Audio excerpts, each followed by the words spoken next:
बिस्मिल्लाहिर्रहमानिर्रहीम। अस्सलाम वालेकुम डियर स्टूडेंट्स, आप लोग देख रहे हैं स्टडी विद सर शिराज। और आज के इस लेक्चर में हम लोग डिस्कस करने वाले हैं ऑर्गेनिक केमिस्ट्री का एक छोटा सा टॉपिक है फंक्शनल ग्रुप्स। ये छोटी सी एक वीडियो होगी लेकिन बहुत ही ज़्यादा इंपॉर्टेंट वीडियो होगी आप लोगों के पेपर पॉइंट ऑफ व्यू से, क्योंकि अक्सर क्वेश्चन पूछा जाता है आप लोगों के शॉर्ट क्वेश्चन के परस्पेक्टिव में कि what is functional group, give example, या इसके हवाले से कुछ MCQs आते हैं। तो आप लोगों ने इस वीडियो को बहुत ही ध्यान से वॉच करना है और इसे समझने की कोशिश करनी है। केमिस्ट्री में देखा जाए तो फंक्शनल ग्रुप्स का बहुत बड़ा रोल है। पहले हम लोग ये देख लेते हैं कि फंक्शनल ग्रुप क्या होता है, फिर उसके बाद कुछ फंक्शनल ग्रुप्स की हम जो अब एग्जांपल्स को भी डिस्कस करेंगे। तो सबसे पहले हमारे पास डेफिनेशन है फंक्शनल ग्रुप की। An atom, group of atoms or double और triple bond that gives characteristic properties to a molecule is called the functional group. अब हमारे पास फंक्शनल ग्रुप क्या है? ये एक एटम हो सकता है, ये कुछ ग्रुप ऑफ एटम हो सकता है, मतलब 2 3 4 एटम्स मिलके फंक्शनल ग्रुप बना सकते हैं, या ये कोई डबल और ट्रिपल बॉन्ड भी हो सकता है। ठीक है, तो हमारे पास ये जो फंक्शनल ग्रुप है ये एक ब्रॉडर कैटेगरी का नाम है, जिसमें हमारे पास इंपॉर्टेंट क्या है कि ये वो वाला पार्ट होता है किसी भी मॉलिक्यूल का जो कि किसी भी मॉलिक्यूल को उसकी कैरेक्टरिस्टिक प्रॉपर्टीज देता है। ठीक है, that is called the functional group. जिसमें एग्जांपल की बात करें तो हमारे पास OH is the functional group of the alcohols. अगर बात करें अल्कोहल्स की तो उसमें फंक्शनल ग्रुप क्या है? OH। और OH को हम लोग वैसे जनरल केमिस्ट्री में क्या कहते हैं? Hydroxyl group. लेकिन यहाँ पे हमारे पास जो OH है, अगर वो किसी ऑर्गेनिक पोर्शन के साथ या कार्बन के पोर्शन के साथ अटैच हो तो that compound is known as the alcohol. उन्होंने एल्कोहल इसीलिए कहते हैं क्योंकि उनके अंदर जो OH होता है हाइड्रोक्सिल ग्रुप, वो as a functional group present होता है। अब इसका मतलब हमारे पास क्या है कि जो अल्कोहल्स हैं उनकी प्रॉपर्टीज इस OH ग्रुप की वजह से होती है। कार्बन वाला जो पोर्शन है उसकी वजह से नहीं होती, बल्कि इस OH के पोर्शन की वजह से होती हैं। जैसे कि यहाँ पे मैंने एग्जांपल दी है, हमारे पास ये जो एज एग्जांपल मैंने यहाँ पे कंपाउंड लिखा है CH3, साथ में क्या है? OH। और अगर इसका नाम देखा जाए ऑर्गेनिक केमिस्ट्री में तो इसे क्या है? मिथाइल अल्कोहल, या जिसे हमारे पास मेथनॉल भी कहते हैं। अब ये मिथाइल अल्कोहल इस वजह से है क्योंकि इसके अंदर क्या है? OH group present.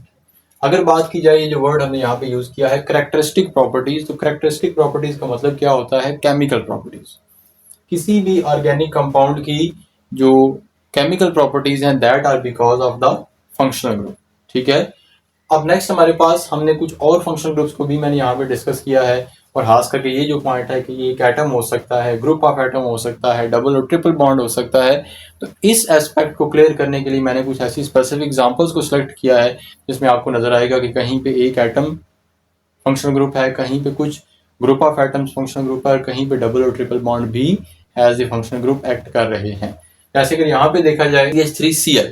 ठीक है, अब ये वाला जो पोर्शन है यहाँ पे, ये तो है ऑर्गेनिक वाला पोर्शन, तो आप ये कह सकते हैं कि ये जो कार्बन का फ्रेगमेंट होता है इसको हम जनरली रिप्रेजेंट करते हैं R से, जिसे ऑर्गेनिक केमिस्ट्री के अंदर हम अल्काइल ग्रुप कहते हैं। ठीक है, तो ये तो अल्काइल ग्रुप है, इसकी वजह से केमिकल प्रॉपर्टीज नहीं होंगी, बल्कि इसकी वजह से क्या है? फिजिकल प्रॉपर्टीज होती है। इस कंपाउंड की जो केमिकल प्रॉपर्टीज हैं वो किस वजह से हैं? Cl की वजह से, मतलब हैलोजन के ग्रुप की वजह से। और इन कंपाउंड्स को क्या कहते हैं? That are called the alkyl halide. Halogens में हमारे पास क्या होते हैं? ठीक है, ये सारे क्या है? हैलोजन्स। और इन सबको जनरली अगर एक ही कैटेगरी में रिप्रेजेंट करना चाहें सबको इकट्ठे, तो उन्हें क्या कर देते हैं? X। ठीक है, तो जिस भी कंपाउंड के साथ हमारे पास इनका जनरल फार्मूला क्या बन जाता है? RX। तो RX, X stand for the halogens. जिनके अंदर भी हैलोजन, इनमें से कोई भी एटम प्रेजेंट हो, that are called the alkyl halide. मैंने कहा R को कहते हैं अल्काइल ग्रुप, जिसके साथ हैलोजन लगा तो उसे क्या कहेंगे? Alkyl halide. इसका मतलब है अल्काइल हैलाइड की जो केमिकल प्रॉपर्टीज हैं वो किस वजह से हैं? Because of this Cl। And ये एक एटम है जो कि फंक्शनल ग्रुप के तौर पे एक्ट कर रहा है। ठीक है, नेक्स्ट एग्जांपल हम लोग देख लेते हैं। जैसे हमने अल्कोहल का डिस्कस किया था, इसमें क्या है? ये वाला पोर्शन तो साथ में CH3 ये R है, OH क्या है? इसका फंक्शनल ग्रुप है। और यहाँ पे फंक्शनल ग्रुप एक एटम नहीं बल्कि 2 एटम ने मिलकर एक फंक्शनल ग्रुप बनाया है। तो वो वाला एस्पेक्ट क्लियर हो गया कि ग्रुप ऑफ एटम। अब तीसरा हमारे पास क्या है? ये एक और कंपाउंड में लिखा है CH3NH2। CH3 तो हो गया R। अब इसमें ये जो NH2 है इसे कहते हैं अमाइनो ग्रुप, अमोनिया से बनने वाला अमाइनो ग्रुप है। और इस सारे कंपाउंड को क्या कहा जाता है? They are called the amines. ठीक है, या अमाइंस भी कुछ कहा जाता है।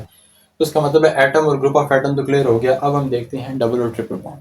अगर यहाँ पे देखा जाए CH2 डबल बॉन्ड CH2, वैसे तो हमारे पास अगर इस पोर्शन को देखा जाए तो ये भी कार्बन हाइड्रोजन वाला पोर्शन है, ये भी कार्बन हाइड्रोजन वाला पोर्शन है, और हमने तो पहले कहा कि कार्बन हाइड्रोजन वाला जो पोर्शन है वो तो फंक्शनल ग्रुप नहीं होता, वो क्या है, वो तो वैसे ही कंपाउंड की फिजिकल प्रॉपर्टीज को डिसाइड करता है। अब यहाँ पे जो दरमियान में मौजूद जो डबल बॉन्ड है ये इस मॉलिक्यूल की केमिकल प्रॉपर्टीज को डिसाइड करेगा, और वो तमाम ऑर्गेनिक कंपाउंड जिनके अंदर डबल बॉन्ड प्रेजेंट होता है as the functional group they are called the alkenes. So ये क्या है हमारे पास, ये एक अल्कीन है, ठीक है, जिसका नाम हमारे पास बेसिकली क्या होता है, इथीन, ठीक है। नेक्स्ट एग्जांपल जहाँ पे डिस्कस किया जिसमें हमारे पास क्या है, ये तो कार्बन हाइड्रोजन वाला पोर्शन है, ये भी कार्बन हाइड्रोजन वाला, इसका मतलब है इसका कोई इतना ज्यादा रोल नहीं होगा इस पोर्शन का, ठीक है। अब इसमें ये जो दरमियान में मौजूद ट्रिपल बॉन्ड है that is the functional group, ठीक है। तो फंक्शनल ग्रुप क्या हो सकता है, एटम हो सकता है, ग्रुप ऑफ एटम हो सकता है, डबल और ट्रिपल बॉन्ड हो सकता है। और जिन ऑर्गेनिक कंपाउंड में triple bond as a functional group present होता है उन्हें क्या कहते हैं, that are called the alkynes, ठीक है। तो ये आपके पास जो डिफरेंट एग्जांपल्स थी वो हमने कवर कर ली। अब एक बड़ा इंपॉर्टेंट पॉइंट हमने यहाँ पे नीचे मेंशन किया है मैंने, कि functional group gives chemical properties to the molecule, physical rest of the portion gives physical properties, ठीक है। तो यहाँ पे जो मैंने बताया कि हमारे पास अगर इस कंपाउंड की एग्जांपल ली जाए CH3Cl, इसमें ये है फंक्शनल ग्रुप और यही इस कंपाउंड को क्या देगा, केमिकल प्रॉपर्टीज।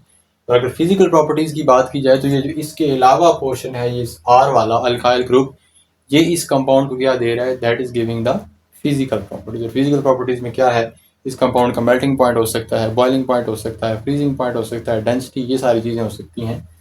और इस हमारे पास केमिकल प्रॉपर्टीज और फिजिकल प्रॉपर्टीज की डिफरेंस के ऊपर एक डिटेल्ड वीडियो मौजूद है हमारे चैनल के ऊपर। उस वीडियो को एज एंड स्क्रीन भी यहाँ पे मौजूद होगी, इस वीडियो के एंड पे आप लोगों ने उसको ज़रूर वॉच करना है ताकि आप लोगों को ये आइडिया हो सके कि फिजिकल और केमिकल प्रॉपर्टीज़ में क्या डिफरेंस हो सकता है।